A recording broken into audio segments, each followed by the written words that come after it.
কখনো আকাশ দেখেছেন আর ভেবেছেন এই বিশাল বিশাল মেঘগুলো কেন নিচে পড়ে যায় না? ব্যাপারটা আরও অদ্ভুত লাগবে যখন শুনবেন একটা সাধারণ মেঘের ওজন প্রায় ৫ লক্ষ কেজি।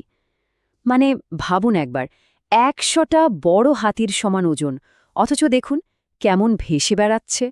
তাহলে আসল প্রশ্নটা হলো, এত লক্ষ লক্ষ টন জল আমাদের মাথায় হুড়মুড়িয়ে ভেঙে পড়ে না কেন? কিসের জোরে এরা ভেসে আছে? এর উত্তরটা লুকিয়ে আছে এমন একটা জিনিসের মধ্যে, যা অবিশ্বাস্য রকম ছোট, প্রায় চোখে দেখা যায় না বললেই চলে। দেখুন, ব্যাপারটা সহজ। সমুদ্র বা হ্রদ থেকে জলীয় বাষ্প তো সবসময় উপরে উঠছে, তাই না? ওপরে গিয়ে ঠান্ডা হাওয়ার সংস্পর্শে এসে এই অদৃশ্য বাষ্পগুলোই জমে গিয়ে ছোট্ট ছোট্ট জলের ফোঁটা তৈরি করে। এই প্রক্রিয়াটাকে আমরা বলি কনডেনসেশন বা ঘনীভবন। আর এই যে মেঘ আমরা দেখি, ওগুলো আসলে এরকম লক্ষ লক্ষ কোটি কোটি ছোট ছোট জলকণা ছড়া আর কিছুই না। কিন্তু এই ফোঁটাগুলো ঠিক কতটা ছোট? একটা আইডিয়া দিই। ধরুন এক কণা বালি, তার থেকেও ছোট। আর আমরা যে বৃষ্টির ফোঁটা দেখি, ওটা বানাতে এরকম লক্ষ লক্ষ ফোঁটা একসঙ্গে মিশতে হয়। ভাবা যায়? কিন্তু যতই ছোট হোক না কেন, ওজন তো আছে। তাহলে কিসের জোরে এরা ভেসে থাকে? পড়ে যায় না কেন বলুন তো? এর পেছনে আসল কারণটা হল, আকাশে প্রতি মুহূর্তে একটা অদৃশ্য লড়াই চলছে। এই লড়াইটা মূলত দুটো শক্তির মধ্যে।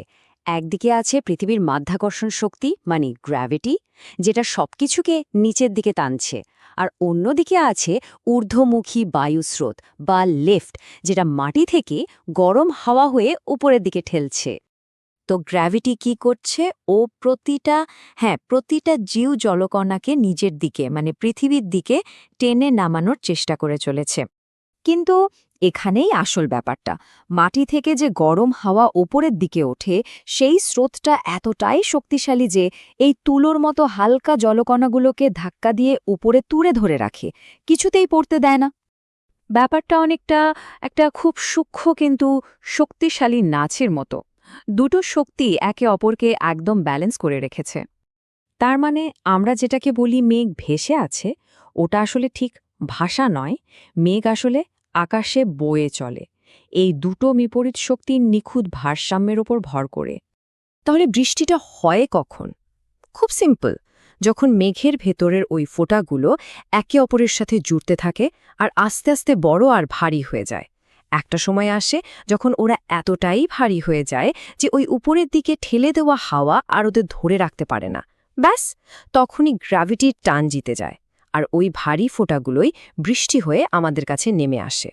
তাহলে পরের বার যখন মেঘ দেখবেন, একবার ভাববেন, মেঘ কি শুধু আকাশে ভেসে থাকা জল, নাকি মাধ্যাকর্ষণের বিরুদ্ধে প্রতি মুহূর্তে জিতে যাওয়া এক একটা অদৃশ্য যুদ্ধ?